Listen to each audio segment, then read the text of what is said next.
One of the most important decisions you make in your plastic surgery journey is who should be your plastic surgeon.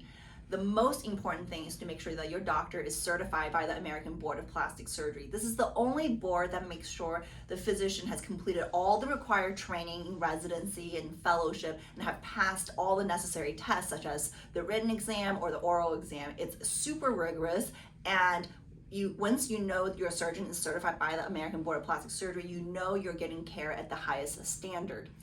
Other than being a board certified plastic surgeon, what's very important is that you have a good rapport with your surgeon. This is a very intimate experience. You should feel comfortable sharing your secrets and your insecurities or anything that's of deeply personal information with your doctor and communicating in an open and honest way.